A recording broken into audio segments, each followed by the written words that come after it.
avant de plonger dans cette histoire incroyable, pensez à vous abonner à la chaîne et à activer la cloche. Ici, chaque récit a quelque chose à dire, et vous ne voudrez pas en manquer un seul.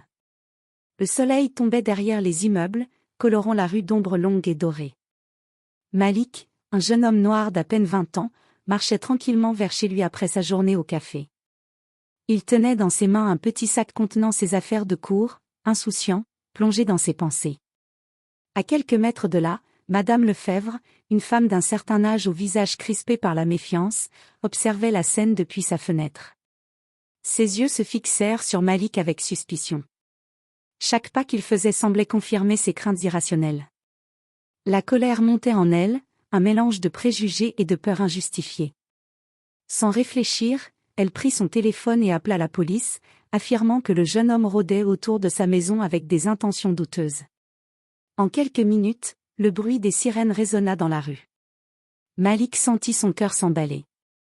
Des policiers sortirent de leur véhicule, armés et alertes, et commencèrent à s'approcher.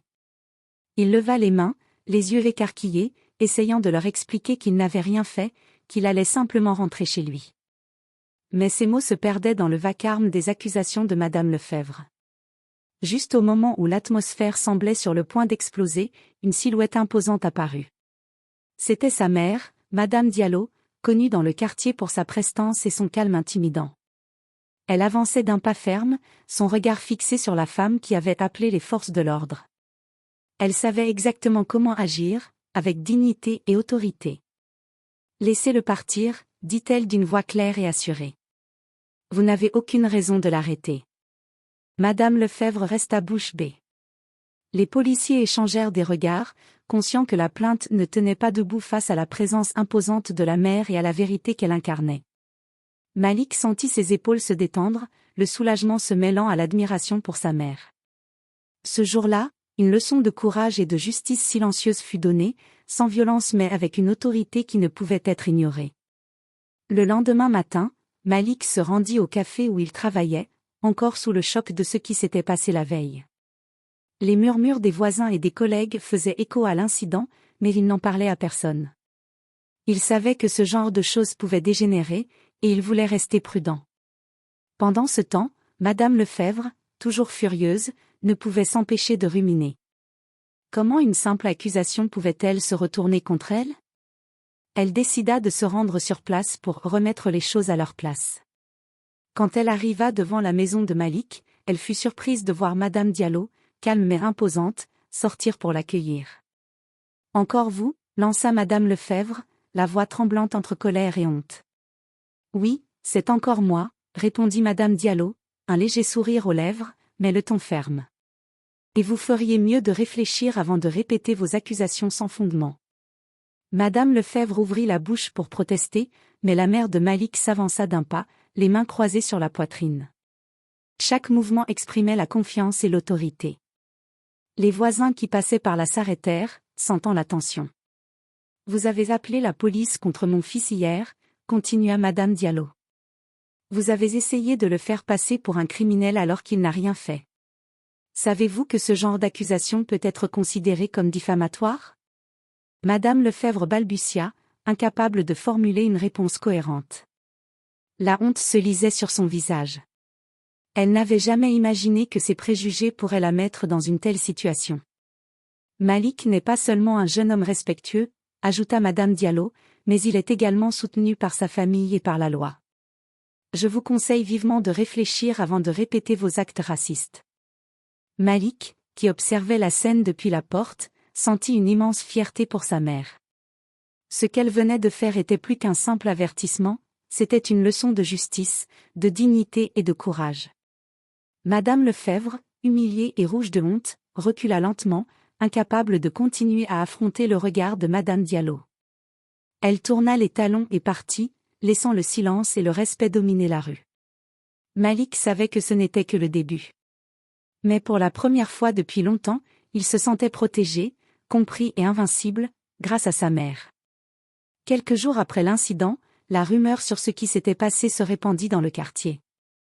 Madame Lefebvre, furieuse et humiliée, ne supportait pas que tout le monde parle de sa honte.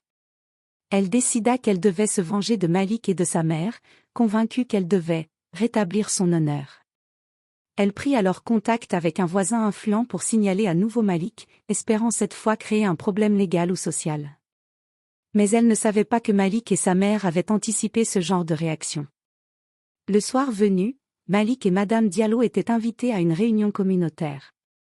La salle était remplie de voisins, de commerçants et de représentants locaux. La tension monta lorsqu'on annonça que Madame Lefebvre était présente, prête à raconter sa version des faits. « Encore vous » murmura Malik à sa mère, inquiet. « Reste calme » répondit-elle. « La vérité se défendra toute seule. » Quand Madame Lefebvre commença à raconter son histoire, essayant de peindre Malik comme un fauteur de troubles, elle fut interrompue. Un des voisins leva la main et montra des photos et des vidéos de la scène d'hier. Chaque geste, chaque mot de la femme raciste était documenté. Le silence s'abattit dans la salle. Les images montraient clairement l'innocence de Malik et l'intervention ferme mais juste de sa mère. Madame Lefebvre, rouge de honte, balbutia quelques excuses qui sonnèrent creuses aux oreilles de tous. « Vous voyez, dit Madame Diallo en se tournant vers la foule, il ne s'agit pas seulement de mon fils. Il s'agit de respect, de dignité et de vérité. Nous ne pouvons pas laisser les préjugés guider nos actions. » Les voisins applaudirent chaleureusement, et Malik sentit une vague de fierté et de soulagement l'envahir. Madame Lefebvre quitta la salle, complètement humiliée, tandis que sa tentative de vengeance s'était retournée contre elle de la manière la plus spectaculaire possible. Ce jour-là, Malik comprit une chose essentielle, même face à l'injustice et à la haine, la vérité et le courage finissent toujours par triompher. Et parfois, ceux qui pensent humilier les autres se retrouvent eux-mêmes exposés au grand jour. Quelques semaines plus tard, la vie de Malik avait repris son cours normal. Il continuait ses études, travaillait au café et passait du temps avec sa mère, qui restait son pilier et sa protectrice.